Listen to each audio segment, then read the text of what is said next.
everybody.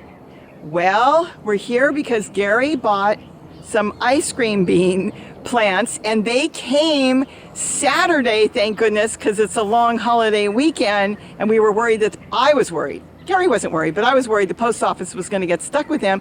But our postal carrier brought them to us late Saturday. So we opened them up and to our surprise, she sent so many goodies with this. It was so exciting. She sent different soaps that she makes, and then she also sent, of course, the seeds that Gary bought, and she threw in an extra, and all kinds of other seeds.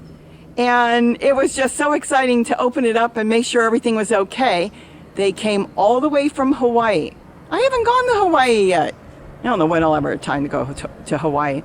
But anyways, it's exciting that they came from Hawaii, and now Gary's gonna show us and tell us more about the ice cream bean seeds that he got that turned into a big tree. So what are you gonna tell us today, Gary? Okay. What I ordered were the ice cream bean, and I ordered them from the Maui Seed Company. And that's MauiSeeds.com, and I got it from Etsy. She has a website as well. I ordered the Ingas, or the ice cream bean, because I want to plant some nitrogen fixing trees in our gully down the hill, and I'm looking for trees that I can plant and not have to water. Now in the gully down the hill I've already planted one, and that's going to get seepage from the hillside from our winter rains all year long, because I've dug around down there and it's still damp, and we haven't had much rain for a long time. Anyhow, that's basically what I wanted to do, was plant some Ingas, or ice cream beans. She sent us so much stuff that I had to do even more research. So some of the things she sent some allspice seeds. She sent some Surinam Cherry seeds. Now, when I read her ad, I was very happy because she described how she was going to ship them. She shipped them in damp paper towels, and I knew as soon as I read that, she knew what she was doing, because these seeds can't be allowed to dry. So some tropical plant seeds, as soon as they hit the ground, they start to grow. So once they're separated from the fruit, they need to be planted. So she knew what she was doing. So that gave me confidence to buy from her. The allspice, she wrapped them the same way. That's another tropical tree that we can grow here. That wasn't even on my radar, but I'm happy to get those seeds because it gives me something else to experiment with. This Surinam Cherry, we have one plant that produced fruit one year and it hasn't done anything since, but this gives me an opportunity to plant it in a couple other places, so I'm happy with that. Now, the other seeds that she sent in dry packets, they don't need to be kept damp. Hawaiian chili pepper, that is something they use in Hawaii to make something called firewater. So we've got Thai peppers, which are from a different species of chili, and they've got the same heat as maybe a Thai pepper, but they're a small pepper, and I do well with small peppers. So I'm happy with that. I'm setting more peppers up down in my garden this year, so that will be interesting to see. Also the night blooming jasmine, I'm thinking of planting that amongst our dragon fruit, because the dragon fruit flowers at night, and this flowers at night, so that might bring in some beneficial pollinating insects. So that's the seeds that she sent. She also sent some soap samples. And they smell so good. Really good. So she does soap as well. So she's a homegrown business, and this is some of the things she sells. And if you look at her website, she'll probably have other things different times of the year, because things are seasonal.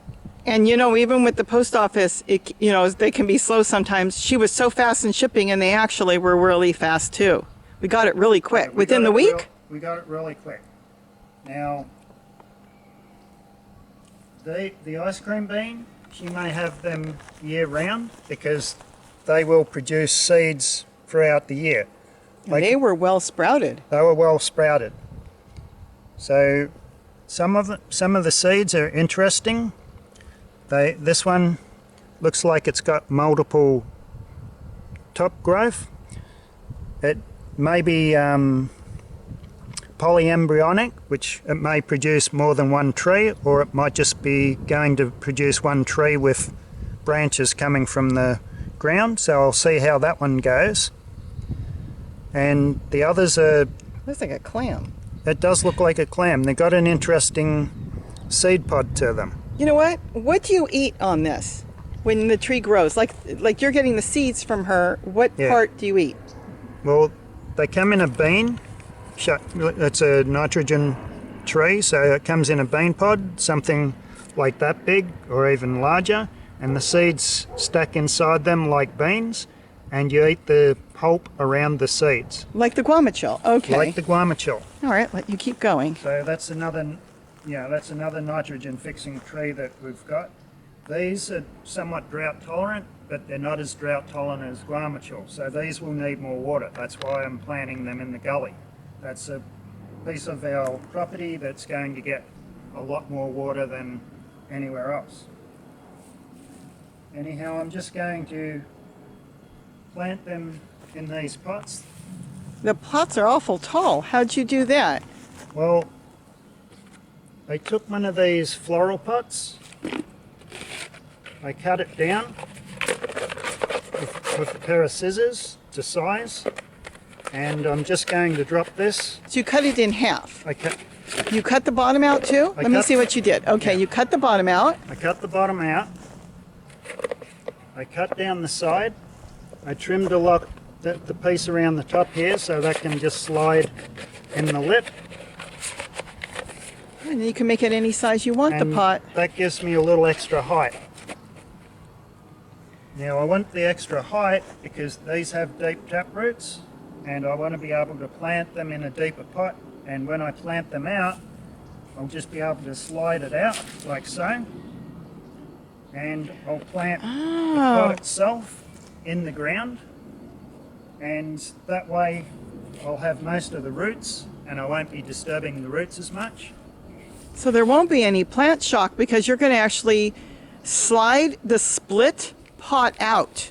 Yeah, slide the and just plant the split pot with the tree and all in the ground. all straight in the ground, and the roots will be able to grow out the bottom.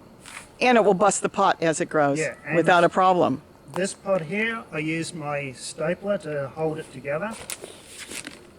This I haven't done that with yet, but once the tree's established, I can just open this up and separate it from the tree, and it won't cause any damage to the tree. So you stapled it just to give it a little more stability while it grows? Yes. Anyhow, I've planted the first one down the hill already, and I'll just sort of put that clip in now and show you what I did there. About 2 months ago, I planted 4 jackfruit trees along here in the gully. This particular one here, the seedling separated from the seed, so it perished. It didn't have the nutrition it needed to thrive. The other 3 are doing well. So instead of replacing it with another jackfruit, I'm going to plant an Inga or an ice cream bean in its place. I'm going to move it from here to here. Now, I've got a multitude of seeds to choose from. This is the most vigorous. Normally, I like to plant tropical fruit trees that have a deep taproot or a long taproot directly into the ground. I seem to do better with them. They seem to grow a lot better than if I plant them as seedlings that are maybe a year old. So I've got plenty of seeds to experiment with. I'm going to take the most vigorous one. This one, the roots have already started to branch out. So I'm going to put this in the ground over here. I'll dig a hole and I'll show you how I do it.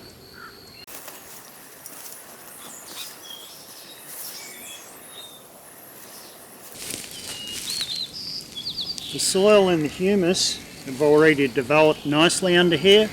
These wood chips have been down here for about 3 years. Even with the very little rain that we've got, the ground is still moist. I noticed that when I was planting the jackfruit a while ago. We've had a dry winter last year. We got about 4 to 4.5 inches of rain, which was about a quarter of what we normally get. So all this water is coming down the hillside and being funneled through the gully here. So this area remains moist even over summer. So this would be a good spot to plant some of the tropical trees that may need a little extra water.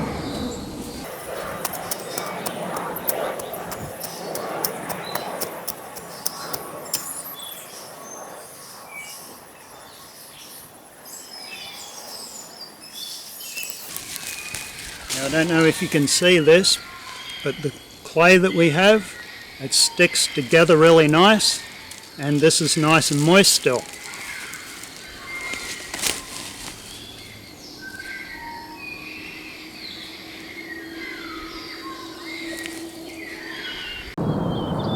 I planted this seed inside a pot. This is a floral pot that I got from a local florist. I cut down the side with a pair of scissors. It's lightweight material, so a regular pair of scissors can cut through it very easily. I removed the bottom. I slid this into the hole that I dug. That gave me a pot. I filled it with soil, the existing soil that I dug out of the hole. I planted the seedling. When the seedling establishes itself as a tree, I can easily remove this. And what this does is provides me a place that I can water. The water will travel straight down. There won't be any competition from the roots of other plants around the surface. Because this is a deep-rooted tree, I want the water to go down to where the roots are, which will be approximately a foot underground. So I'm actually watering the pot and watering the ground a foot down, and that will help the root establish itself. My ultimate goal is to make sure these trees are as drought tolerant as possible. So by watering them this way, the roots will want to travel down. The other thing I've done is I've made these wire baskets up. That will protect it from any animals that will come along. So if a coyote or something comes along and bumps it, it's not going to damage the seedling. I put shade cloth on the top. That gives it some shade during the midday sun. Last year I planted some olive trees. These are seedlings of wild olives that grew up the hill. I just transplanted the trees. I've got those established ahead of time. Hopefully that will give some sort of root ecosystem, soil ecosystem in this area. So that might help the tree a little bit to get started. So with that, I'll just go back up to the house and I'll talk about how I planted the rest of the seeds. Okay, so I guess that's it, and I'm just going to put the seeds in, and I'm just going to bury them with the taproot down. The taproot's there, and it's already starting to leaf out a little bit at the top, so I know which direction to plant it, and I'll just sort of slide it in gently and pack the soil in around it.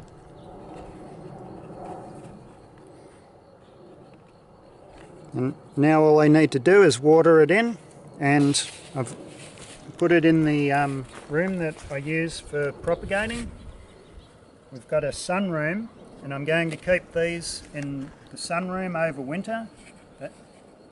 That's where we've got our vanilla orchid. It's a bedroom that's been turned into his plant room. Yeah. well, I gave it a fancy name. One less bedroom in the house. Yeah.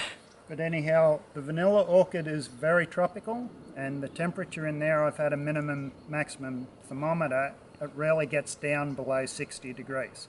So I'm going to make sure that I get some through the winter, because normally I'd plant them out when the weather is starting to warm up and the daylight length's getting longer.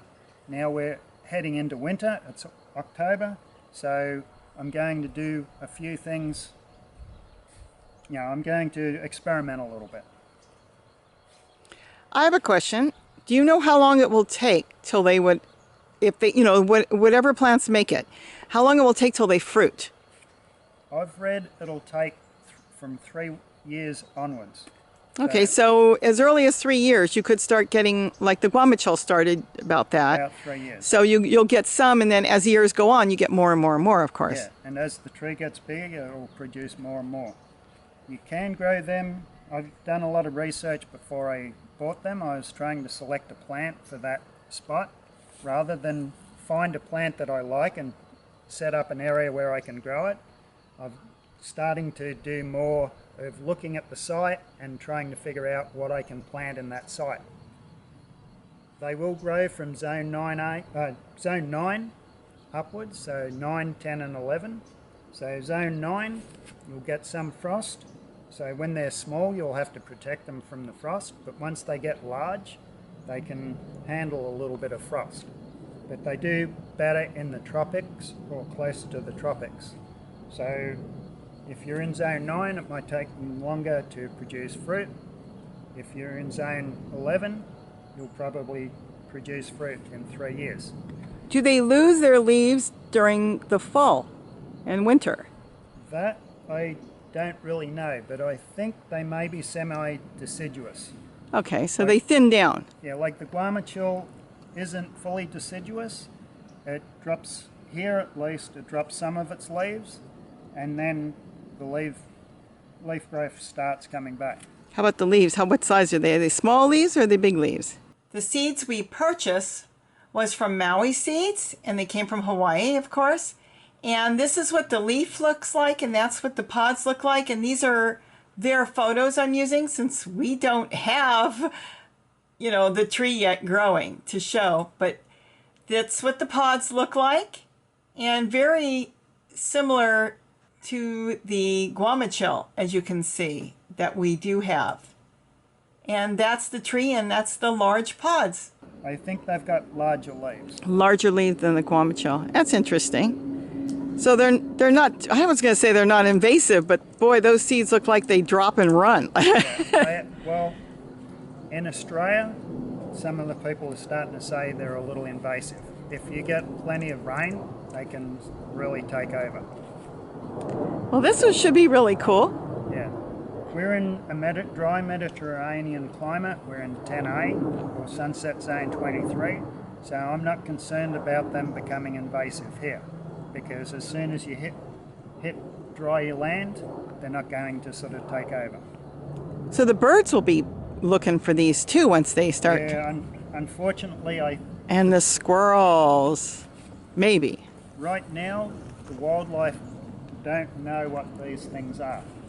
But once they get a taste of them, well, yeah, things will change, I'm sure. The ravens, the squirrels, maybe. We'll have to see well, then you put tulle around them, the ones you want to save. Yeah, and you put wrap tulle around. Well, how tall do they get, these trees? Really big? Yeah, they can get as big as, I'm sure it could get as big as this pepper. Oh my gosh. Yeah, they could turn into monsters, and that's going to depend on climate. I haven't actually seen a living one, so I don't know how they'll grow in Southern California. Oh, that's interesting, because you ran to get a guamachol because you saw a neighbor or somebody was growing it. Yeah. But you haven't seen, so you don't even know what this tree looks like in person. No, I've never seen one in real life. So you could end up regretting this. No, I didn't. Well, I did as much research, and a lot of research. I was thinking of carob, but carob is slower to grow, and it's got a more invasive root system. Guamachol doesn't have an invasive root system, and ice cream bean, from what I gather, their roots aren't invasive. They must taste good with a name like that. Yeah, they vary. Apparently they vary. Some taste really good and some taste not so good. I wonder if that can be altered by how you feed it. Like if it's covered in wood chips, would they taste better, I'm sure they'd taste better because mine are going to be covered in wood chips. And also your soil conditions, there's a lot of thing that changes flavour. So soil conditions, if you don't have all the nutrients or the minerals in the soil, the fruit's going to taste different.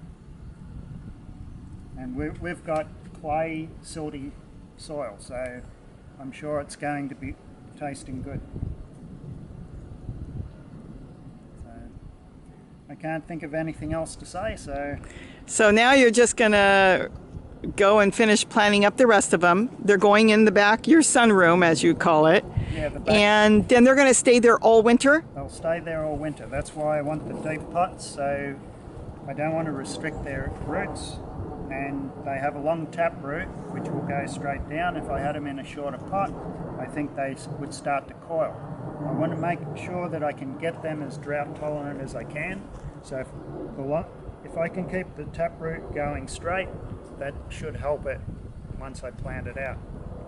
Okay, so I guess I'll let you, nothing else you want to say? I'll let you do that. They won't be lonely. They're going to be in that sunroom with that 30-foot vanilla orchid bean or whatever we got. What is that? What is that in the back room there? Yeah, that's a vanilla orchid. That was a mistake. I had you buy that. I thought it was going to have vanilla beans. We're still waiting, but it sure is long. Yeah, I just keep it growing. Well, and they'll have company. Maybe your ice cream bean will taste like vanilla. No, I'm kidding. Vanilla ice cream. That's the description. I've never tasted it, and that's something else I'll have to wait for. Oh my goodness. All right. Well, this is really good. I want to thank her for sending so many fun things and keeping my husband busy, because now he's going to go, I guess with those, are you going to the other seeds she planted? Are you going to put those in the back room? Or are you waiting? Yeah. Some of them you have to plant right away. Yeah, some of them I'll have to plant right away. The allspice. Because they can't dry out. They can't dry out. And the Surinam Cherry. So those will be planted right away. And will those also be in the back room, just out of curiosity? Yeah, they'll be in smaller pots in the back room. Okay. Well, with that, if anybody's looking for this, we'll put her link down below. She sells on Etsy, and boy, she was quick, and the whole bag came full of stuff. All you bought was the vanilla, ice cream bean, and we ended up with a whole bunch of stuff. Yeah. Now, I don't know if everybody's looking for a giant tree, but if anybody is, but we'll keep everybody updated how it's growing, and maybe in the winter show what it looks like, or maybe even in a few weeks, depending on how fast it grows. Depends on how fast they grow. They look like they're going to be very vigorous growers. Yeah, they were growing at the post office, so obviously they're quite anxious. Wouldn't that be something if it got stuck over the weekend and grew out of the bag? No, I'm kidding. Okay, well, I guess that's it. Yeah, and I guess with that, don't forget to eat what you grow. Bye. Bye, everybody.